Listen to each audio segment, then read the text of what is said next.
I never get Glenn, man, ever. You He gotta take doesn't that like up you, with man. him. He, I have this tracker that shows up that shows who's been a guest and which host has missed the most show, and I'll give you two guesses on which guest has missed the most shows, but you're only gonna need one. Mm.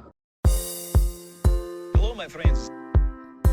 Thank you for joining us for the PEBCAK Podcast, a weekly information security show featuring some all-around good people. It is week 35 of 2025. I'm Chris Louie, and wishing Jim Cramer didn't like our stock.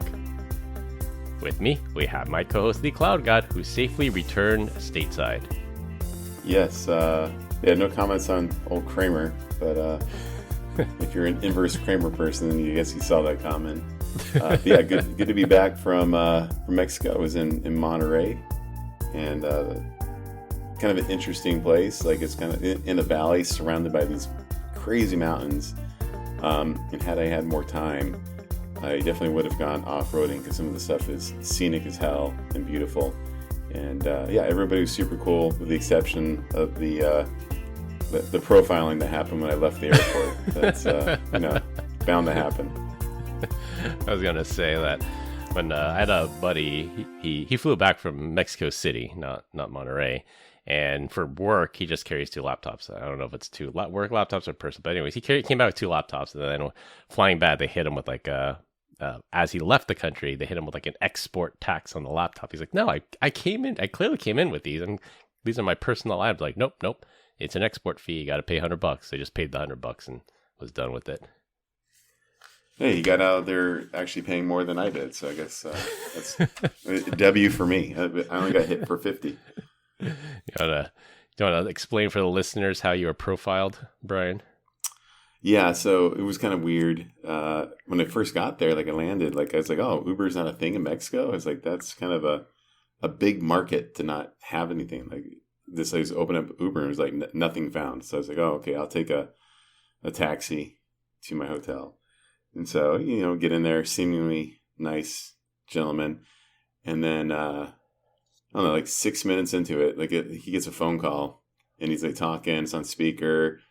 And I know broken English or Spanish a little bit. And, I heard gringo, a couple things. The next thing you know, we're like pulled over by federales. Federales or what. Like it didn't kind of make sense, but it wasn't for speeding.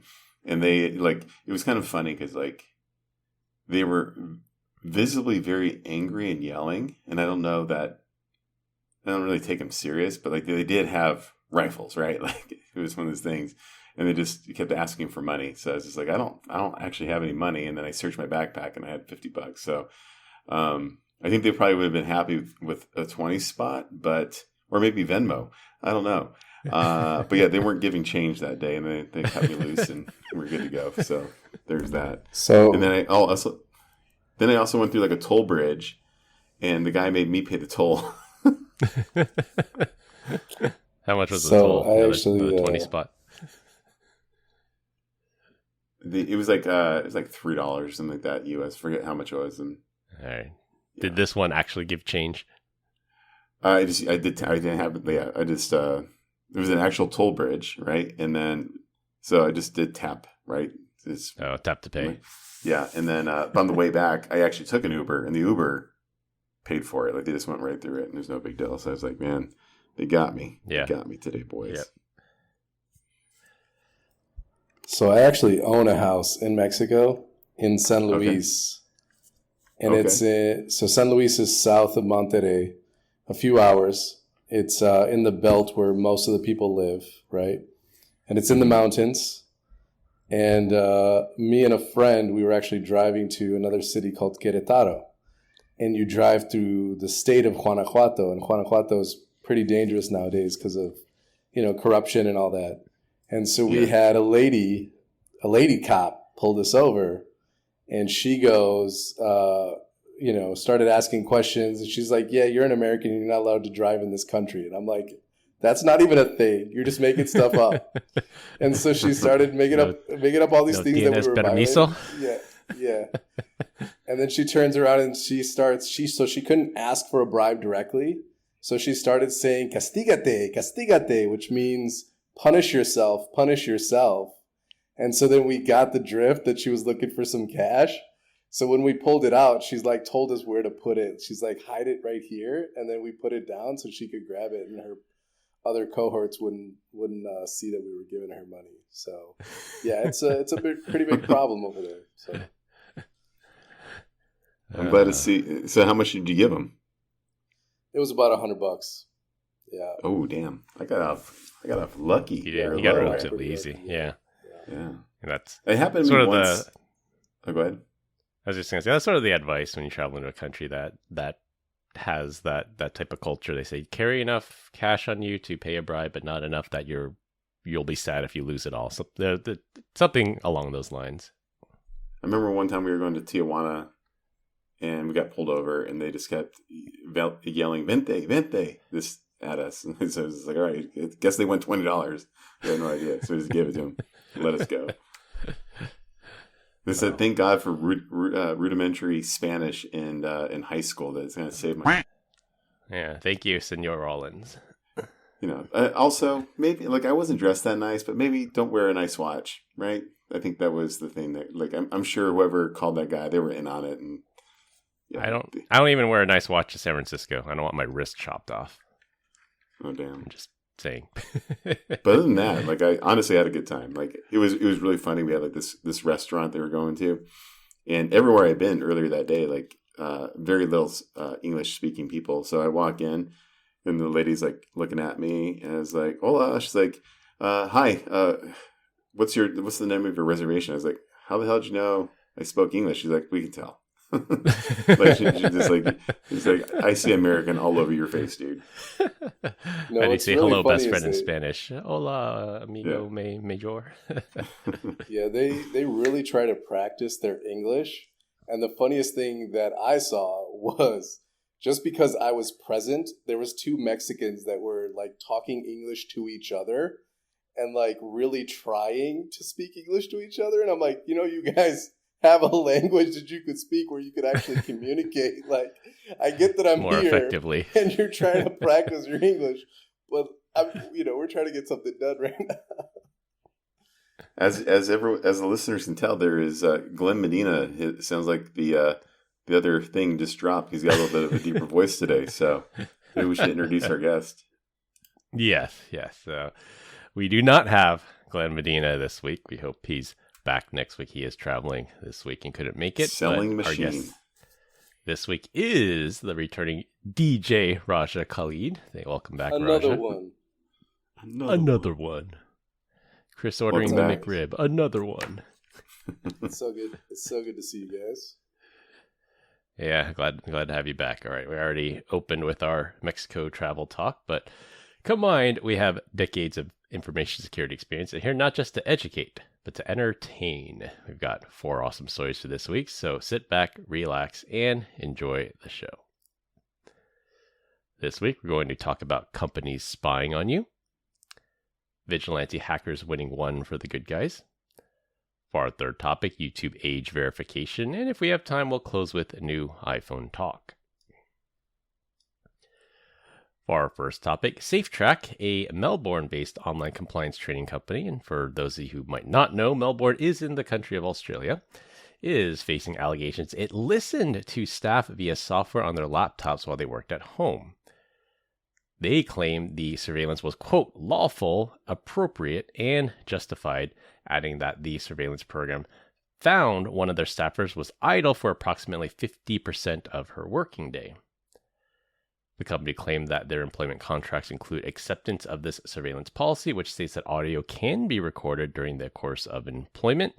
And if you can't read between the lines here, the surveillance software would turn on the microphone at any time. It just turned their laptop into a listening device. So not just when they're on Teams, not just during work hours. Like on demand, they could just turn on the microphone and listen to whatever you were doing while you were at home.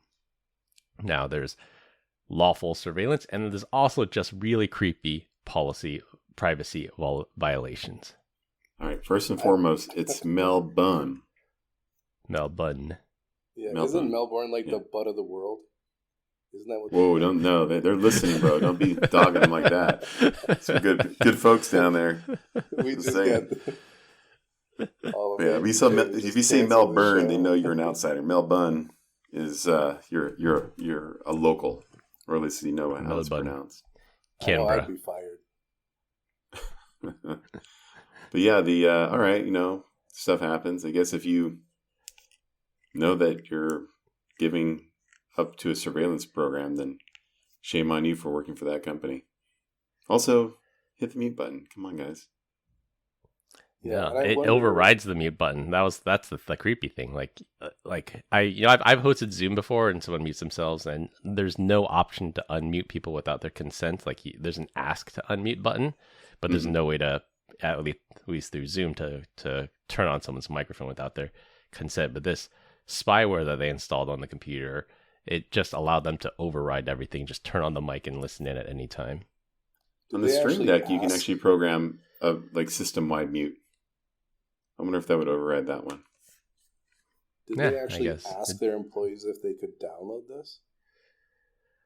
I don't think so. I think it was put on there without their knowledge or consent. It's one of those things like when you sign your employment contract, it's like, you consent to searches, or you acknowledge that this laptop is company property. We can do whatever we want on it. I mean, there's standard stuff like that. I get it. If they want to look at my browsing history, or they want to see if I'm idle on Slack or something, that's one thing. But to actually listen in on my microphone to seemingly private conversations, I could just be having lunch at home, or I could be at an internet cafe, and they just turn on my microphone and just start listening to me. I think that's really creepy. I wonder whose job it is to do that. Hey, let me security or HR. It's HR's job. I'm hiring you to be the creepy dude. You're gonna sit there and listen to hours and hours of just noise. I think there's other ways to do it. Remember when those mouse jigglers came out, and it was just saying well, if your screensaver turns on, that means you've been idle too long, or if your Teams turns from green to yellow, that means you've been idle too long. So they came out with these mouse jigglers, and then they found other even screen recording software. I think I could get a little bit more on board than that, but remotely turning on my microphone, that's a blatant privacy violation. I'm definitely getting fired. So what kind of sounds Raj is making during the workday? You hear went to guy in the plane was like that. Yeah. You start blasting heavy metal music all the time right into the speaker, low, right? But just that's true. If you put a Bluetooth speaker right next to the built-in microphone, then they can't really tell. Isn't that what? There's a movie or something. There's some kind of counter surveillance trick where you just turn really loud music. If you know you're being wiretapped, then you just turn on really loud music, and then just you probably can't hear this, can you? No, I think Zoom's canceling out. But the podcasters, they can hear it. Yeah, I'm pretty sure the podcast recording will catch that, but Zoom is canceling that out. So what motion were you doing? Is it I'm watching golf and I'm clapping slowly at a nice shot on golf? It was a really exciting shot. Less slow clap, but still clapping. Oh, I think this one's going to be litigated in the courts, because I'm pretty sure in the U.S. this would absolutely not fly, that you just cannot record somebody without their consent. But I guess Australia, their laws are a little bit more vague, I guess. I was at DEF CON this year, and I go to the Social Engineering Village. It's really cool. They have these people in soundproof booths, and then they call up random places, and they try to get, they're called flags, to try to get information out of them. So they call them up and then say, I'm from corporate IT. Can you fire up your laptop? What browser do you use? What operating system do you use? What VPN do you use? And every time they get that information, they get a point. And they make it very, very clear there's no audio recording and no video recording because of federal wiretapping laws. You're not allowed to record someone without their consent. So that, similar to this, I'm sure there's something like this that would not fly at all here in the US. But Australia is different because Australia. And they have dingoes. They have dingoes.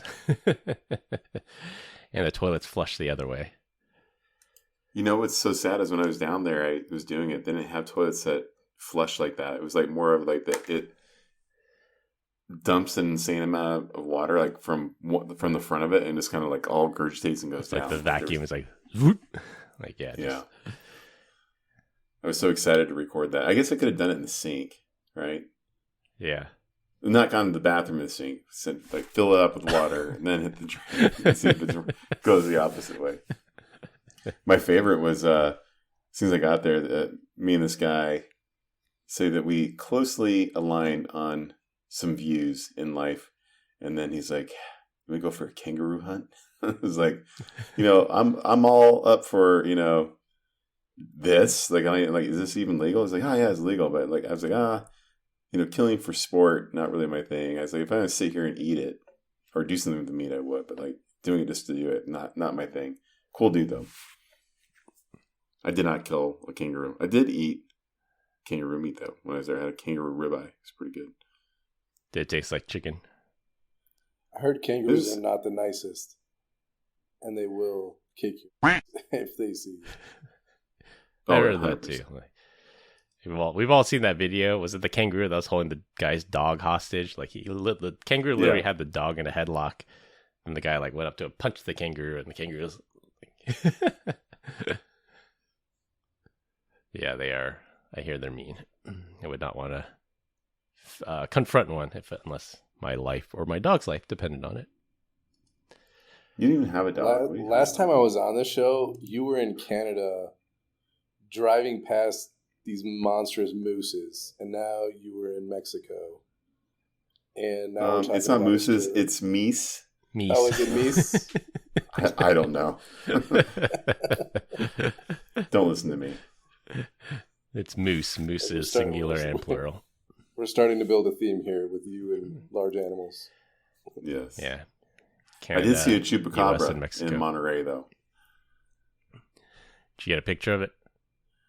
They were on every street corner. I'll tell you what, some busted looking people. Just kidding. Man, right, Raj didn't find that funny at all. Insulted an entire city of people, so we'll move on to topic 2. It was a kid.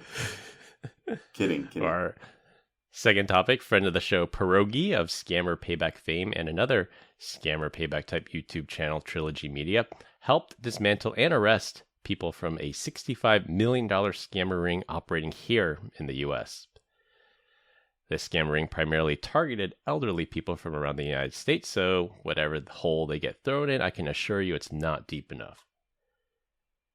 28 alleged members of a Chinese organized crime group were indicted for running a global fraud and money laundering scheme.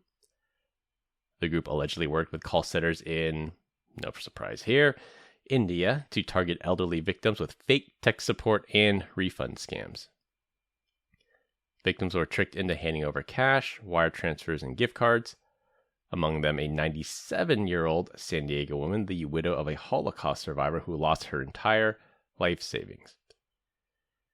The YouTubers helped by posing as victims and confronting and recording the money mules, who then flipped on the people employing them. As one U.S. attorney said, not all heroes wear capes, but some of them do have YouTube channels. I think you're right. There's no hole deep enough for these scumbags. But sometimes I'm like surprised by like Chinese organized crimes gangs, because like anytime I meet Chinese folks, they're always so nice. Like I don't know if I've ever met a guy who's like, wow, that guy's kind of a jerk. Bet he traffics children, right? It just never crosses my mind. Or steals money from old people. Yeah, there's bad apples in every group, I would say. I mean, with the exception of you suck. How'd they help catch them? They confront. I guess they, like, if you ever watch Scammer Payback or you watch Pierogi, they kind of follow the money. So they pose as a victim, and then they get instructed. They'll play along, like they'll string them along, and then the person in the India call center will say, "Oh, you need to withdraw $20,000 in cash, mail it to this address, or FedEx it to this address." And then usually what happens is whoever's at that address, they'll coordinate someone to be there at the time of the package delivery.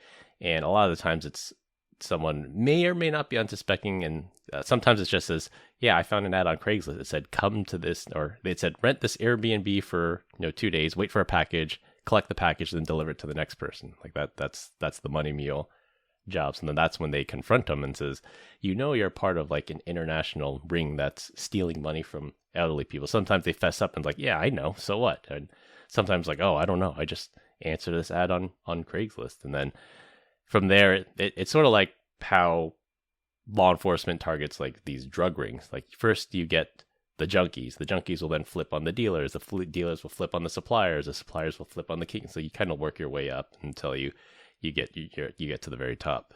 You only understand the supply chain because you watch Breaking Bad. Breaking Bad and The Wire. Don't forget The Wire. Stringer Bell. Trying to go back to the Wire, but like the first, I think the first couple seasons are in like 480. I'm like, I don't know that I can watch it like this. Yeah, but I'll get through it. That and iRobot. Yeah, season 1 amazing. Season 2 with the docs a little slow, but it gets exponentially greater from there. Mr. Robot, I got to get up to date on that one. Yeah, Mr. Robot, and you got to finish The Boys. That's worth the watch. Oh, I'll get there for sure. I'll watch all of it this weekend. Yeah, but just kidding. I don't have that much time.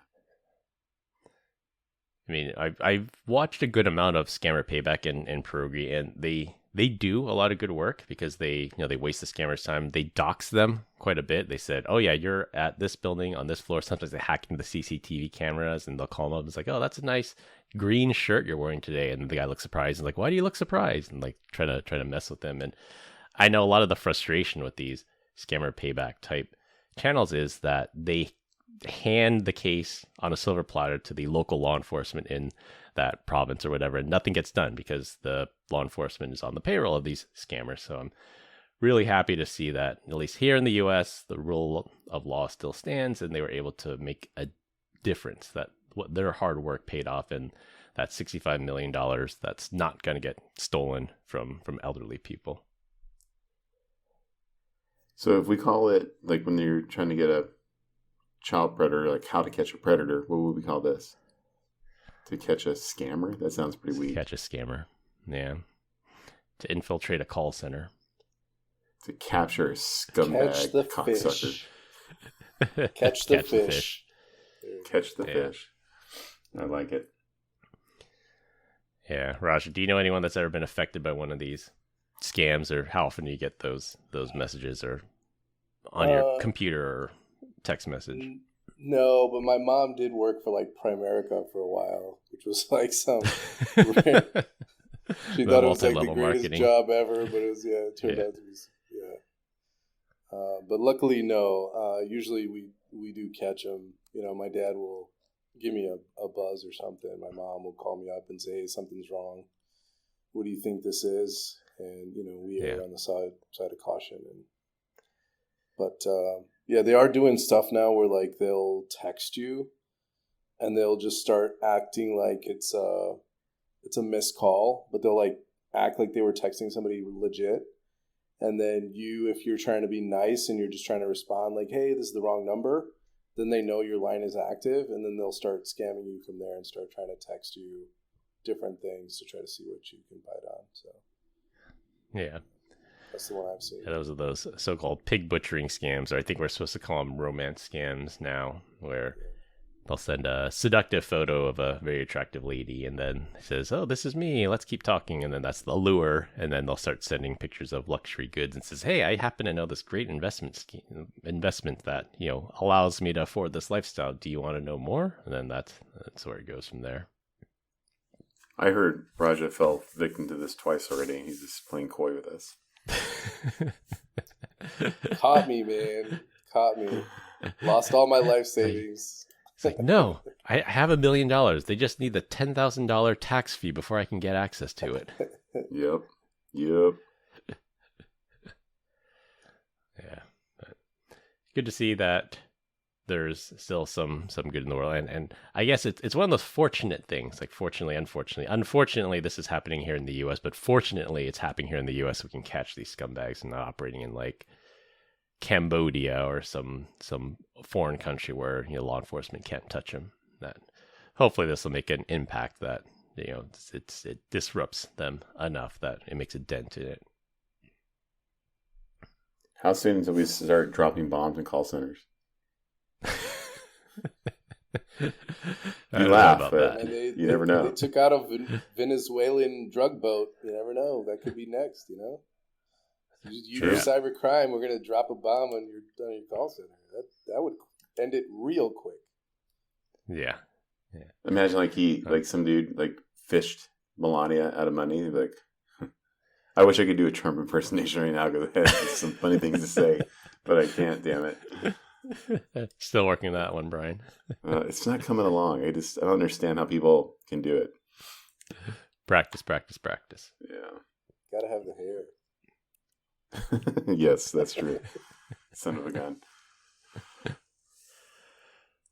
For our third topic, another YouTube story. YouTube is introducing AI-powered age estimation to add or remove account restrictions from their platform. YouTube has already been doing this in other countries, but they are now going to implement this here in the US. The thought behind this is YouTube hosts mature content, and they can no longer rely on someone's honesty when they sign up that they are over 18. YouTube will take into account the... I know, it's like, a 13-year-old Timmy can't lie on his birth date when he signs up for an account. YouTube will take into account the... This is going to screw me up, because my kids watch everything on my YouTube. And I'm not going to be able to watch anything but some random kid playing video games. Yeah, you can't watch those cartel videos anymore, for sure. As Raja mentioned, YouTube will take into account the watched video history as well as the age of the account to place or remove restrictions. For example, my YouTube account is over 10 years old, and I watch a lot of military history and how to safely cut down tree types of videos. That likely indicates that I am over 18. And Raja's kids probably watch Roblox videos and Skibbity Toilet, indicating they are probably under 18. Yeah. YouTube will notify users if it determines they are under 18, but if the platform does get it wrong, users can verify their age by uploading government ID, taking a selfie, or entering in a credit card. There it is. You're not Therein lies the problem. Therein lies the problem. And how are you going to secure my ID and my verification? That's just not. Yeah.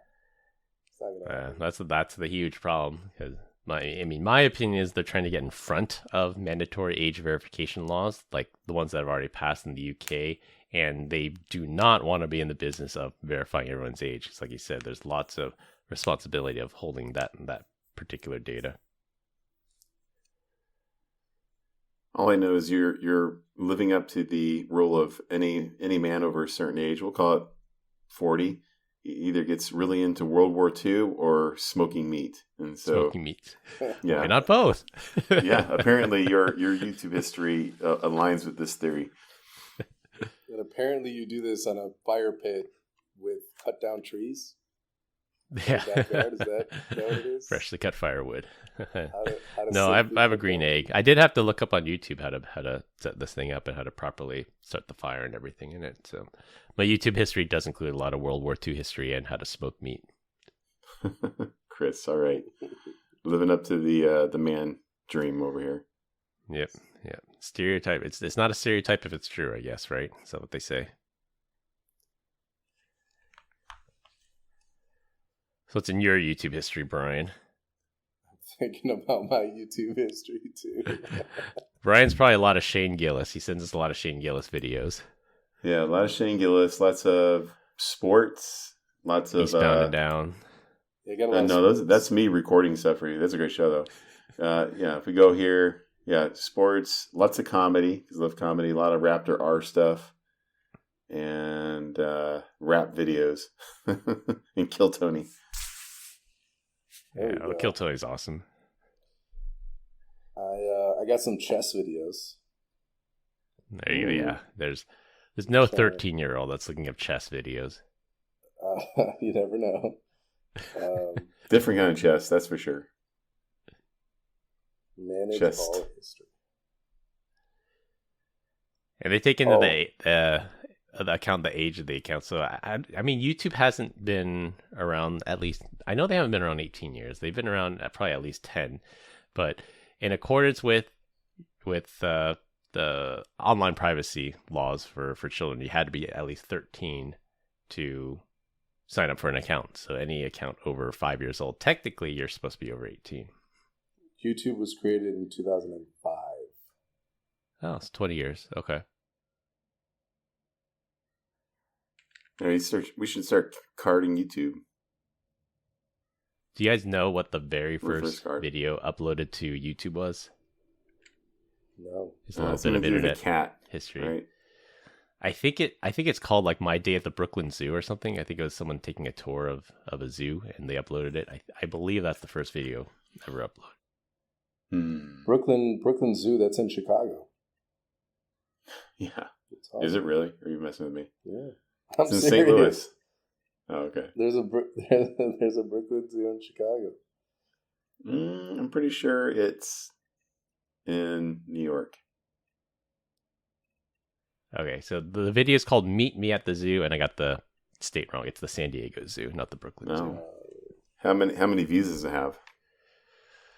Good question. Let me see. Well, we covered, while you look that up, last week you covered the Rick Astley, right? The Rick Roll has been removed. Oh, that they removed the Rick Roll video. Yeah. Oh, that's the Brookfield Zoo that's in Chicago. Brooklyn Zoo is in New York. There we go. All right, so Meet Me at the Zoo has 370 million views. 370 million. That's like that's like buying stock like 25 years ago and just knowing if I just chill here, I'm going to make a ton of money. I wonder how elephants at the San Diego Zoo. I wonder how much cash he's made off of that video. I think he's the co-founder of YouTube. Okay. So he made up pretty well when Google bought them out. And I'm sure he had some cushy job at Google with tons of stock. So if he held on to stock, that's retirement money, I'm sure. So this is 2025. Yeah. So April 2025 this is the first YouTube video was uploaded 20 years ago on April 23rd. That would have been 2005. 1.65 billion was how much Google bought YouTube for. Yeah. And now it's hundreds of billions, I'm sure. Yeah. What do you guys think is the most streamed video on YouTube ever? Oh, it's got to be Gangnam Style. Oh, yeah. Gangnam Style was the one that it broke the YouTube counter because they used someone's going to correct me on this, I'm sure. They used like a 32-bit unsigned integer, and it only goes up to like 1.2 billion or something. So that when it went over that, it like flipped. It sort of like, the car odometer, once it gets to the end, it flips back. So they showed like a negative value for a while, and they had to fix the code because Gangnam Style got more views than they ever thought would be possible. All right, so I would say you're wrong. Baby Shark. Think kids. Yes, Baby Shark. Ah. Yep. It's saying that it's at 16 billion views. But damn, this is sad. I've seen all of these.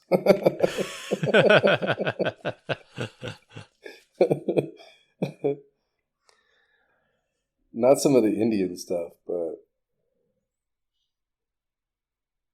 you are correct. Baby Shark Dance by Pink Fong with over 16 billion views.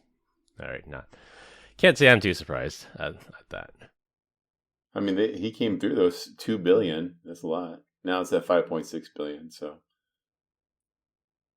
it was the first to 2 billion. So you're right. Yeah. Yeah, that's where they had to completely update the code base. And I remember old school YouTube was Flash based, and that's why you can never watch videos on your phone because iPhone refused to support Flash. And then there was this big migration to HTML5, and everyone's like, "Oh, it's got to mess things up." And then no, here we are. Didn't they have like a YouTube app right away on the iPhone? I don't think so. I do not believe they did. I think it came later. And that was a criticism of the iPhone, is that you could not watch YouTube, and then there were all these like fake Flash apps that people put up on the App Store, and that was a problem. I think the top 10, not one of these songs is in my top 1,000 of songs. Like, never even been searched for on my phone. So you got Baby Shark, Despacito, Wheels on the Bus, Go Round and Round. Cocomelon. Yeah, that's... These are all sitting in my YouTube history at some point. Oh my gosh. See You Again. Phonics song. Fast and Furious. Shape of You, Ed Sheeran. All right, go off. And then Gangnam Style. And then Uptown Funk, Bruno Mars. He should have used that to pay for his debts at MGM. Is it MGM or Bellagio? Or what? Yeah, one of those. Yeah. Dude, that Axel F is just nuts. That one, my kids the Crazy Frog. Yeah. Yeah. Yeah. Nice trip down memory lane. And how many like stars were born because of YouTube? Like that kid that that just review. So Ryan's Toys review, like that kid. I mean, it's just him playing with toys, and then somehow he turned into like a multi-million-dollar empire. And or all these makeup girls too. I think they launched their careers off YouTube. So I'm surprised good for them. Beast is not top entrepreneurs, 10, right? I would say that metric might be different. We probably want to ask the question of how many channels have total views. He'd probably be pretty high up there. Same with like PewDiePie and some of those Bollywood videos, as Raja said, some of the Bollywood channels. Because each individual video probably gets hundreds of millions of views, but no single video would get that many views. But it's total views per channel is probably the metric we want. Yeah. Oh, man, you guys hit it off the bat. So Hindi is Indian, right? Yes. Yeah. So T-Series, 309 billion views. Bro, what are they? Oh, it's music. And I definitely have some of those in my YouTube history as well. Bro, but still, no Mr. Beast in the top 10. WWE, 96 billion at number 10. Is PewDiePie up there? I would imagine he is. No PewDiePie. Huh. Yeah, a lot of kids stuff. Again, I guess if they're going to dominate the most watched videos, right? Then it would make sense that it's the iPad babysitter. It is. But my kids watch the most dumbest videos. Are they into Skibbity? No, just like guys playing video games. Like, go play the video game yourself. Like, why you got to listen to some annoying dude talk about random scenarios of video games? Like, it makes no sense.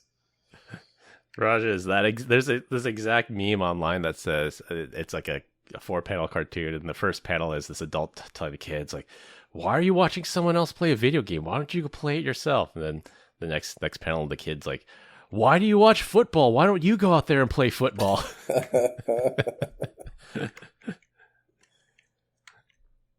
I could if I would. I mean, I would if I could.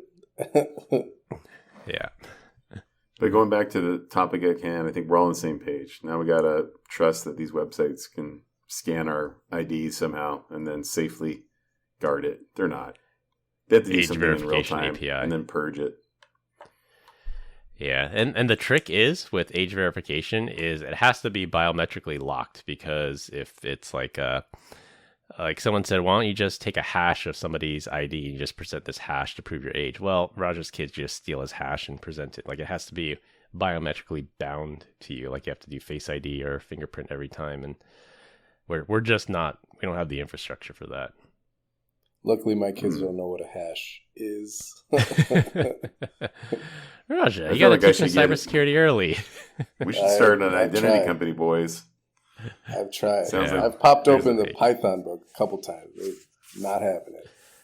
Like, sit down, kids. Let me tell you the difference between symmetric and asymmetric cryptography.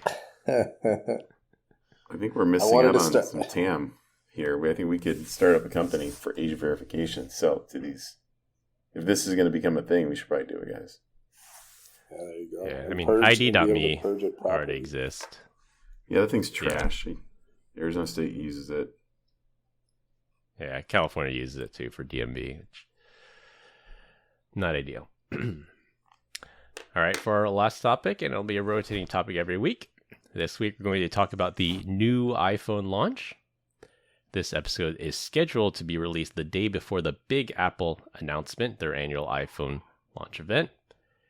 This year, we're welcoming in the iPhone 17. And as a side fun fact, if you bought Bitcoin instead of every new iPhone to date, you'd have $300 million today. Multiply that times 4 people in your house. That's 301 right? million. I'm really bad at math. Question for the group here. What are your iPhone 17 predictions, and are you going to upgrade? And I actually don't know if Raja is a green bubble or a blue bubble. I am definitely an iPhone user. Okay. So you are a blue bubble. Yeah. Will not be standing in the line waiting for that.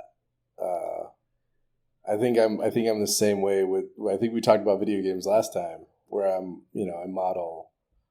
do the model hopping, so I just don't. Every new iPhone that comes out, I just can't do it. Is there anything special in this one? Yeah, is there anything special? It's what the I can fastest, sexiest, ergonomicallyest, iPhone-iest device ever made. Oh, now I gotta run to the line and go stand and wait for a couple hours to go buy one. We should go camp outside an AT&T just for the F of it. Like, no, man, we're here. We're waiting. We want to be the first.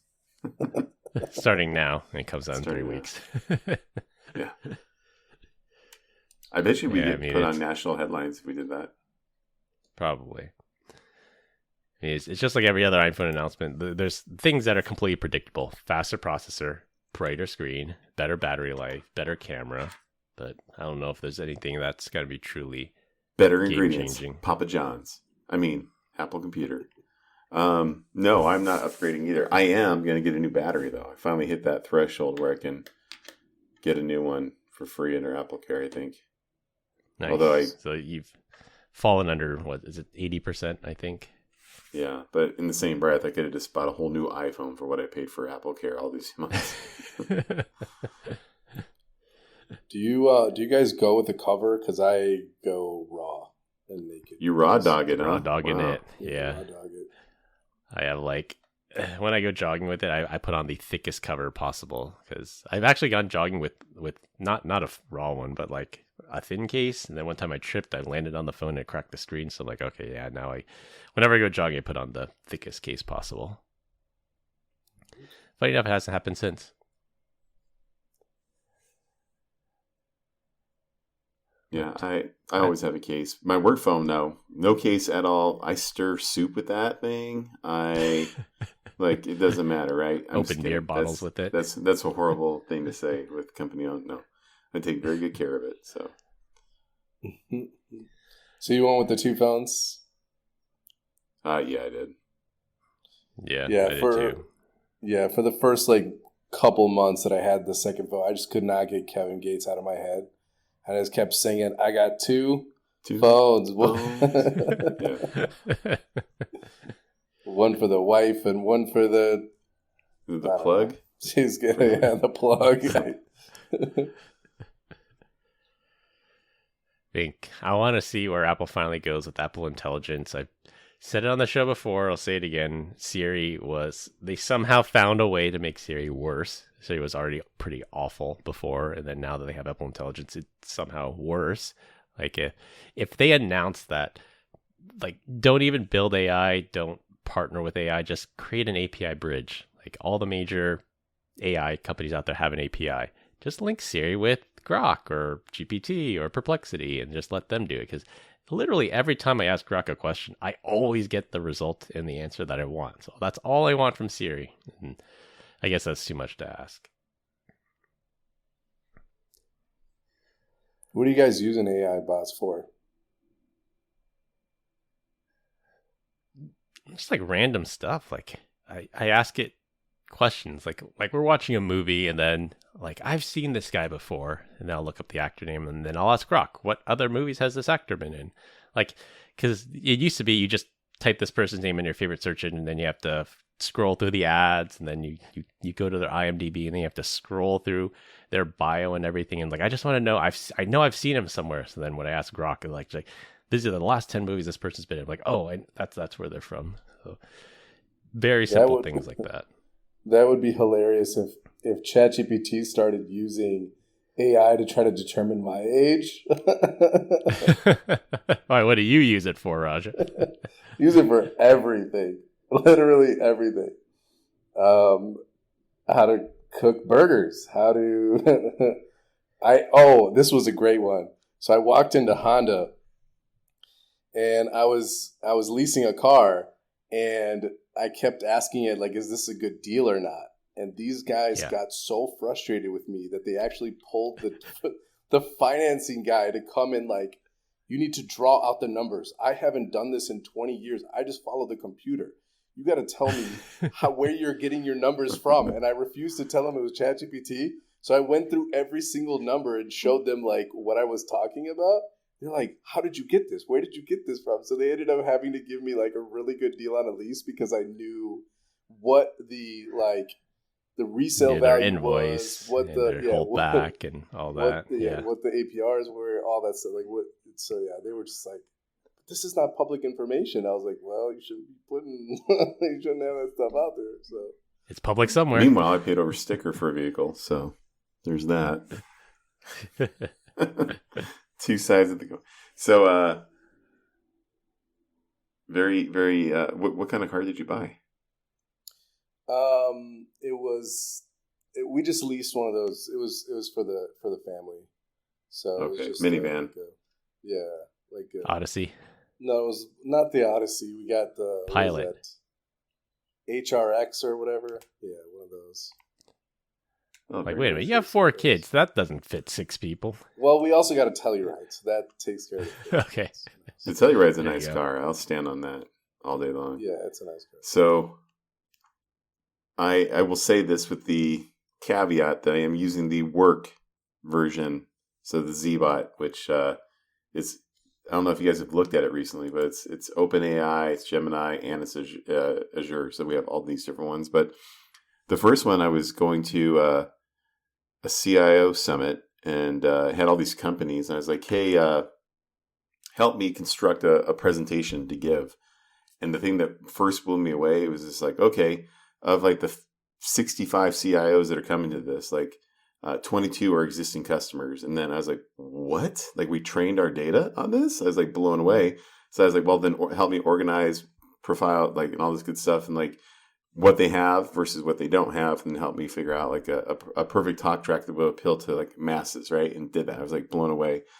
And so the next one was actually when I was in Monterey, like a meeting with all these companies. And like, I know some of the US based manufacturers, but I didn't know the other ones. And it's kind of, it's a vast thing. So I just plugged in all of the companies that are going to be there. So just, organize it by if they're publicly traded, their market cap, if they're trending up or trending down. And it was just like, boom, just like 4 minutes later, it came back with all this great information. I was like, this makes my life so much easier. And probably the last one that I did is like, for travel, I have specific accounts that I have to meet. And so I plugged in, I'm like, hey, these are, 25 accounts I need to meet. I'm dying with travel right now. Like I can't, like it's killing me. So help me plan 3 trips in which I can do a bunch of like direct flights to all these locations and knock it out like in 3 weeks or less, right? And it came back with like week 1, you do this, week 2, you do this, and week 3, you do this, and help minimize it and be able to touch 25 accounts all at once in 3 weeks over instead of doing it. Well, you can still do it over the course of like 3 months, but a little bit more calculated. So now I got to see if it's actually going to work. They must have upgraded it because I got it to sell me firewalls. Yes. And I asked it a while ago how many R's are there in the word strawberry, and it came back with 2. Oh. So yeah, they have no upgrades. See, I feel kind of dumb because Brian actually used AI to be productive. I'm looking through my AI history here, and I see this query that I made. I saw this video on X of this famous Twitch streamer, and it says, "Oh, I can't believe this Twitch streamer got banned because she had a nip slip and she didn't know about it." I'm like, did that actually happen? So I asked AI, I'm like, did this streamer get banned for having a nip slip? And they're like, no, it's fake. It's AI. I'm like, okay, well, the more you know, right? Where would I find this video? Yeah, I know how you roll. Yeah, but I mean, it is really awesome. Like I was watching some guy on CNBC today. He's the CFO of L3 Harris, and he looks like he would be the CFO of L3 Harris. I'm like, I wonder how much this guy makes. I just asked AI. I'm like, search through SEC filings. How much does this guy make? Oh, makes $8 million a year. Like, okay, looks like a guy that gets paid $8 million a year to sell weapons. I had to give me a really good poem for Mother's Day last year. That was great. Did you get caught? I think I had to confess at some point because my mom was like, "There's no way that you came up with this." It's so heartfelt. Thank you, ChatGPT. Anyways, going back to the original topic, I think the only thing that the rumor mill has come up with that might be different, that might be a little bit revolutionary, is the iPhone Air. So I think we've been trending in the direction of bigger is better. We're getting the fold phones with the foldable screens as big screen as possible. I think there's also this call to return to small, simple, light. I think we might get the iPhone Air this year.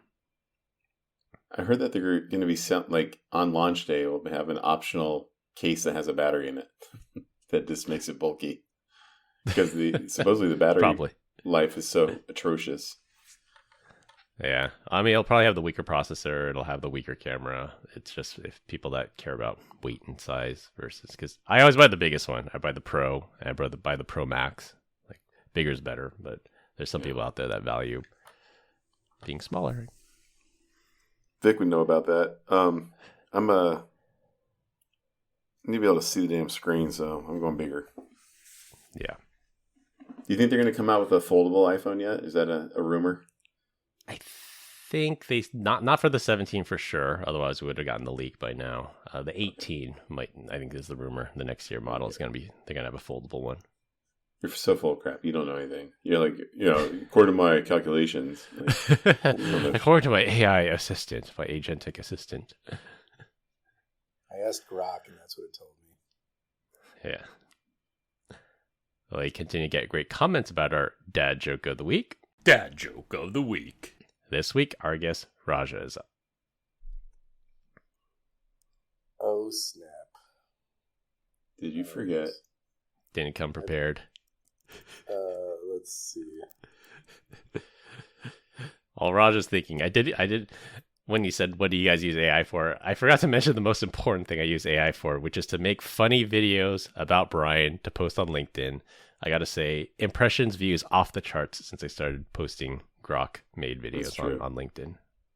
And not just the controversial ones, Brian. Like the one I did this week was quite tame, and I still got 10,000. It's very flattering. Thank you for that. You're welcome. You're welcome. Yeah. All right, we're going to use AI to help us out with the dad joke. So, are you there? You ready? Because I have one in the chamber if you want me to help you out. All right. Why don't skeletons fight over each other? Why is that? No because guts. They don't have the guts. Wah, wah. Here you go. It's been a while since I've told one, but I heard this one the other day. I thought it was good. So, why are chickens so funny? Why is that? Because. Why can't you trust cheese? Why? Is nacho? Because it's always up to no Gouda. Oh, God. Mine was better. All right, this is a wrap, All right, boys. to wrap things up, turning on microphones without consent or notifications is a bad idea. Scammer Payback finally busted some scammers. YouTube is using heuristics to estimate age, and new iPhone announcement tomorrow. That's all I have for this week. We hope you enjoyed this week's episode. Find us on LinkedIn. Links will be in the description. Follow us on Instagram at PEBCAK Podcast. Thank you to all our listeners and subscribers who rate us 5 stars in the iTunes Store and Spotify and left us a review. We appreciate you all spreading the word to help grow the show. The best way to find us is to search for the PEBCAK Podcast in your favorite podcast listening app. my co-host Brian Deitch, and our guest, DJ Raja Khalid. I'm Chris. Another one. Thanks for listening. We'll see y'all next weekend. As always, have a nice day. Glenn, come back. We love you. Bye, Felicia. Have a nice day.